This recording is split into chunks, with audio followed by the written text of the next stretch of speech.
साथियों नमस्कार, आदाब, सत श्री अकाल, जय भीम, जोहार। और आज पुनः मैं एक बार आपका स्वागत करता हूं इस मंच के ऊपर, इस लाइव चर्चा में। और आज की जो चर्चा है, कल सीजीआई गवाही के द्वारा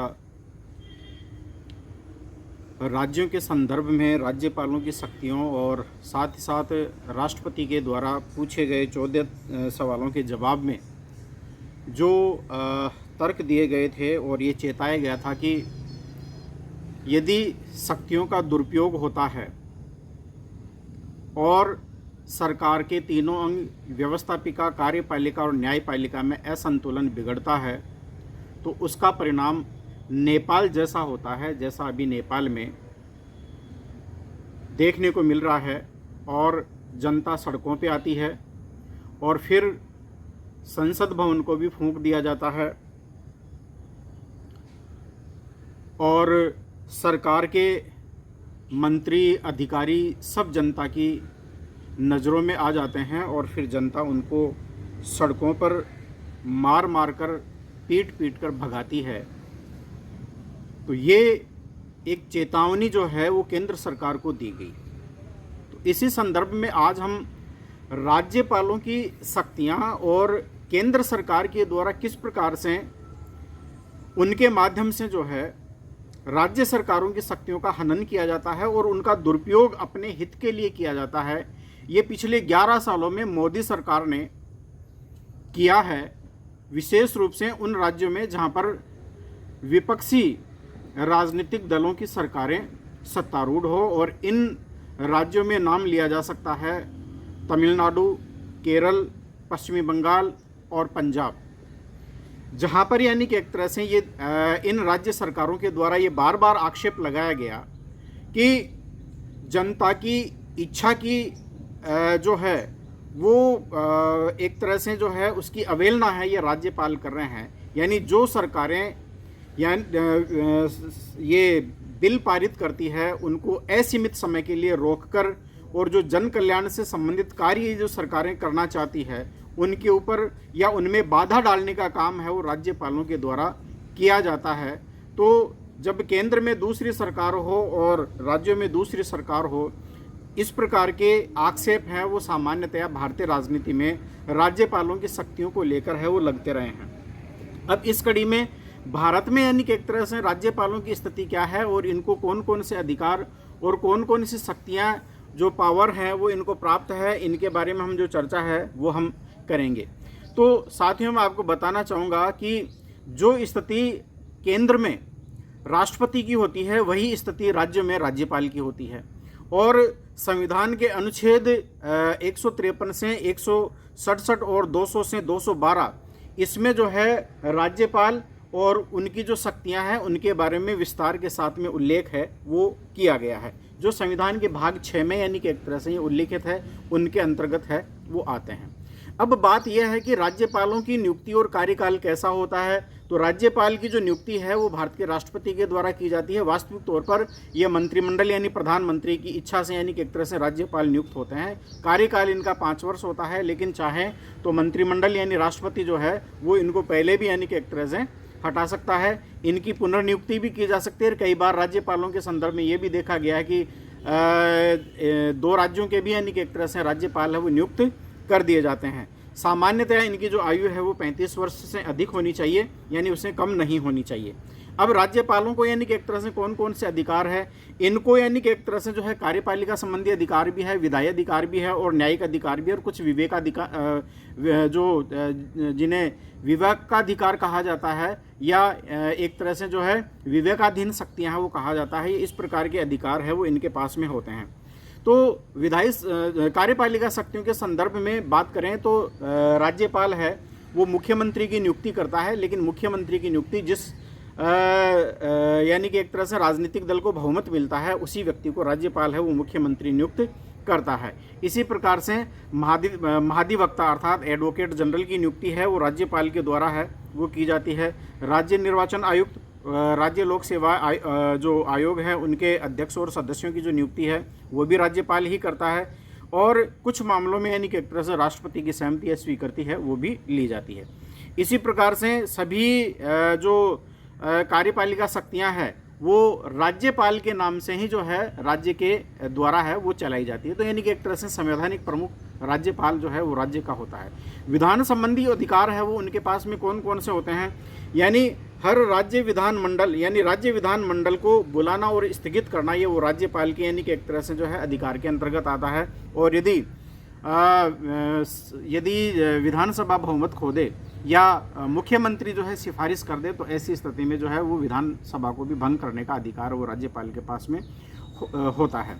अच्छा, हर साल के पहले सत्र की शुरुआत में विधानसभा को जो है संबोधित करने का काम है, विधानमंडल को संबोधित करने का काम है वो राज्यपाल है वो करता है। कुछ विधेयकों को अनुच्छेद 200 के अंतर्गत जो है वो राष्ट्रपति की स्वीकृति के लिए सुरक्षित रख सकता है, जो राज्यपाल जो विधेयक है वो पारित है वो करते हैं। जरूरत पड़ने पर एंग्लो इंडियन समुदाय से एक सदस्य को है वो विधानसभा में नॉमिनेट कर सकता है यदि उनको उचित प्रतिनिधित्व नहीं मिला हो। ये उसकी विवेकाधिकार यानी कि एक तरह से विधायी शक्तियों के अंतर्गत है वो आता है। इसी प्रकार से यदि किसी राज्य में विधान परिषद है, सभी राज्यों में विधान परिषद नहीं है, लेकिन यदि किसी राज्य में विधान परिषद है तो राज्यपाल है वो 1/6 सदस्यों को जो है वो नामित भी करता है। तो ये उसके विधायी अधिकारों के अंतर्गत आता है। न्यायिक अधिकारों में यानी जिला न्यायाधीशों की नियुक्ति है वो उच्च न्यायालय के परामर्श से जो है वो राज्यपाल करता है, यानी इस संदर्भ में उसको जो है अधिकार प्राप्त है। और उसके बाद में इसकी जो विवेकाधीन शक्तियाँ या अधिकार जिसको लेकर जो है वो भारत में एक तरह से जो है वो एक विवाद है वो निरंतर है वो चल रहा है, उसी के बारे में हम चर्चा है वो करेंगे। लेकिन कौन कौन सी इसके पास में जो है वो इस प्रकार की डिस्क्रेशनरी जो पावर है यानी विवेकाधीन शक्तियां हैं उनके पास में कौन कौन सी राज्यपाल के पास में। जब विधानसभा में किसी पार्टी को स्पष्ट बहुमत न हो तो राज्यपाल जो है वो अपने विवेक से निर्णय लेता है कि किस व्यक्ति को जो है राज्यपाल मुख्यमंत्री है वो नियुक्त करना है। ये तय करने का जो काम है वो राज्यपाल है वो करता है। इसी प्रकार से जब सरकार बहुमत खो दे तो और मुख्यमंत्री इस्तीफा न दे तब अपनी इस विवेकाधीन शक्ति का जो है स्वविवेकीय शक्ति का उपयोग है वो राज्यपाल करता है। राष्ट्रपति शासन की अनुशंसा अनुच्छेद 356 के अंतर्गत करना और इसी के साथ साथ में कुछ विधेयकों को जो है वो राष्ट्रपति की स्वीकृति के लिए जो है उनके पास भेजना या उनसे यानी कि एक तरह से परामर्श लेना, ये इसकी स्वविवेकीय शक्तियों के अंतर्गत जो है राज्यपाल की शक्तियों के अंतर्गत आती है।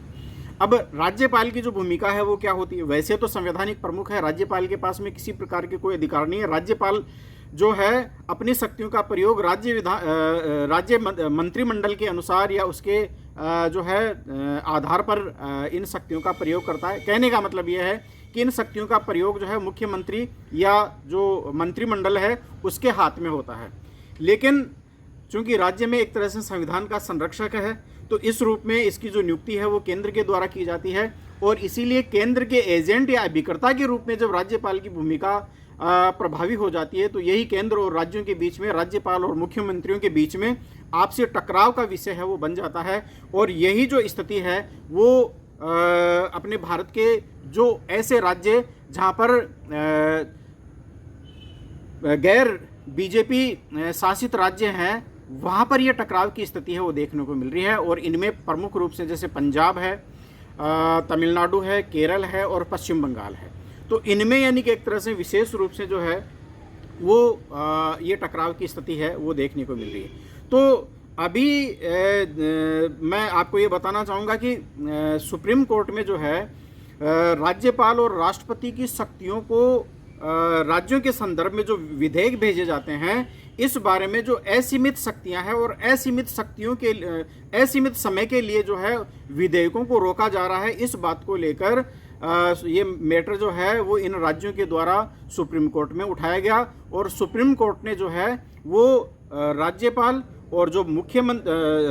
और जो राष्ट्रपति है उनकी शक्तियों को जो है संतुलित करने का प्रयास है वो किया है। क्योंकि संविधान में इस प्रकार का प्रावधान नहीं था, इसलिए ये करना इसलिए जरूरी हो गया था सुप्रीम कोर्ट के द्वारा कि राज्य की जनता के द्वारा चुनी हुई सरकार की जो इच्छाएं हैं उनका कोई राज्यपाल जो है वो दमन नहीं कर सकता, यानी जनता की इच्छाओं का दमन करने का जो अधिकार है वो संविधान ने राज्यपालों को नहीं दिया है। उनको अधिकार स्वविवेकीय दिए जरूर हैं, लेकिन इसका मतलब ये नहीं कि वो इन अधिकारों का दुरुपयोग है वो करें।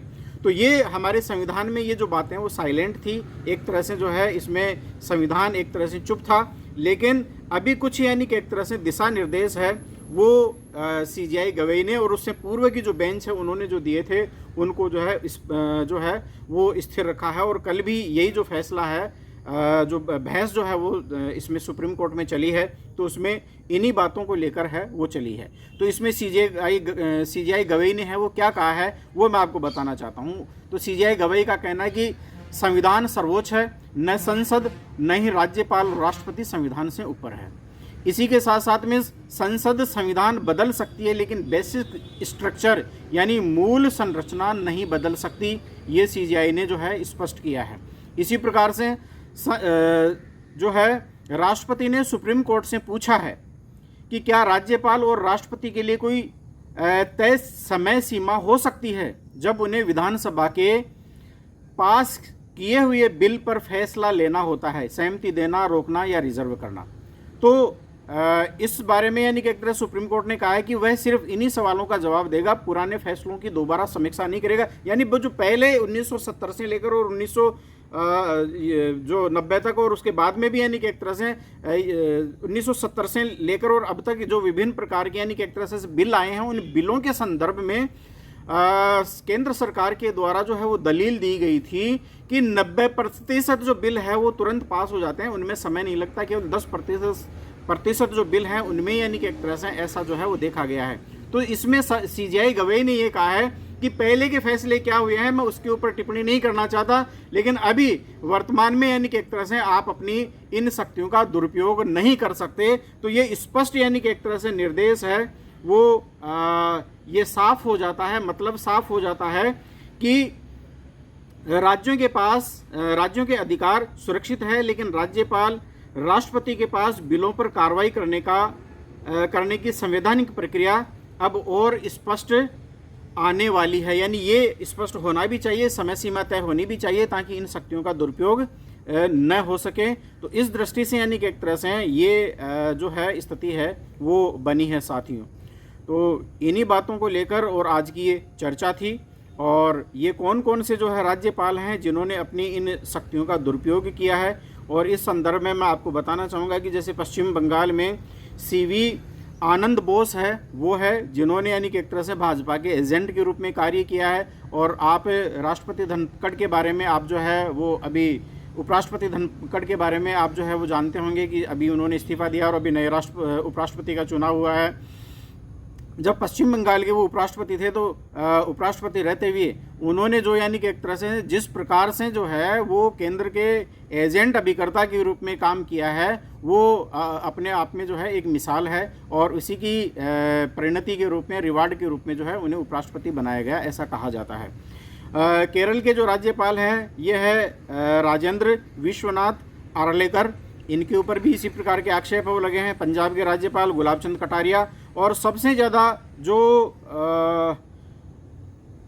ज़्यादा यानी कि एक तरह से विवादास्पद जो राज्यपाल रहे हैं वो तमिलनाडु के रहे हैं, जिनका नाम RN रवि है।